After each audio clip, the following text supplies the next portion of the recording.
My name is Rafi Rone, and I was in the Jewish Service Corps based in Bulgaria in 1995-96. And then I was the Goldman Fellow in 2000-2001. Today, I'm a program director, and I've been fortunate to be stewarding millions of dollars in relief and social services, a lot through the JDC. It's been quite a journey, and I do tell people JDC provided me the road less traveled, which has been so much richer and so much more empowering and fulfilling. When I first discovered the JDC, I was actually in Israel. I was doing educational tour guiding, but this seemed to be a little bit more adventurous and something a little bit exciting and unknown, and a way to help our people in a new way. So I submitted my resume to the JDC, and they said, "Would you like to go to Bulgaria?" I didn't know the adventure that I was getting myself into. I certainly wasn't thinking about leadership at that point. I'm just thinking I'm going to bring all of my Jewish knowledge and my vast experience being 25 years old into this community, and they're going to soak it all up. And the truth of the matter is, with this program, with the Rig Fellowship, with many of these programs, you go in thinking you're going to do everything, but in the end, we end up taking so much more than we give. I worked with my partner, Susan Benke. We opened a summer camp in Kovachevsky. They'd never had a summer camp before. We went around all over the country into smaller communities teaching on Shabbat. I taught English in the first grade in the Jewish school there. You name it, we did a lot of it. We had what I called a zero-based budget for our programming, which meant we were at our most creative.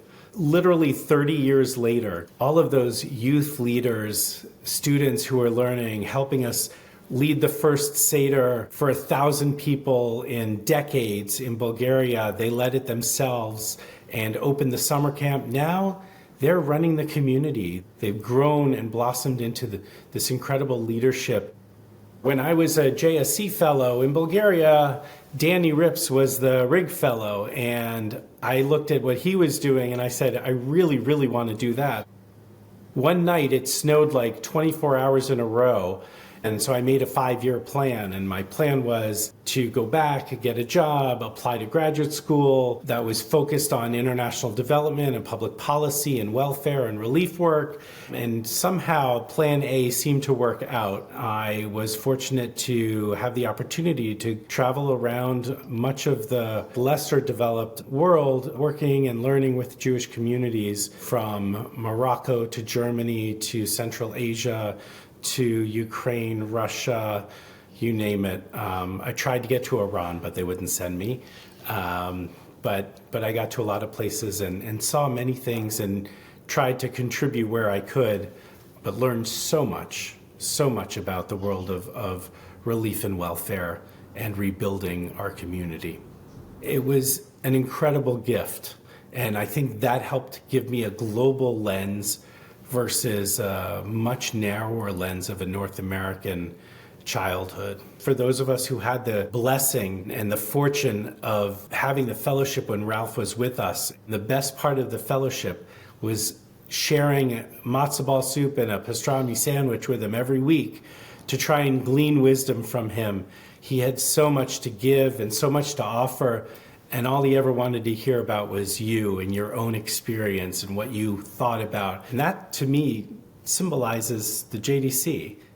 One of the things that I took from my initial experience and my ongoing experiences with JDC was this notion of bridges, of bridges in our world and bridges across our community and within our community.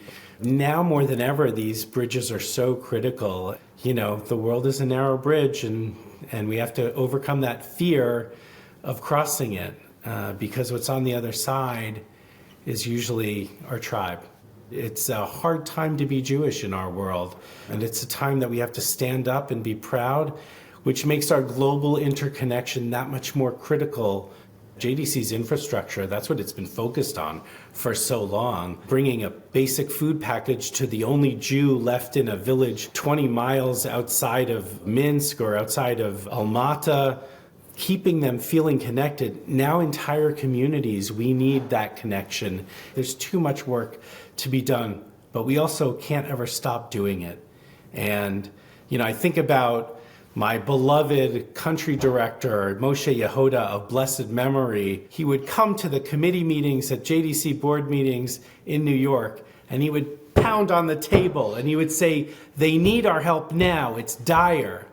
It's dire. We don't have a choice. We cannot wait. Keep doing your incredible work supporting so many unsung heroes in the field all over the world. Keep investing in our next generation of leaders. Our children need it. Our grandchildren need it. Don't stop. Please continue and keep innovating and growing and helping our people thrive.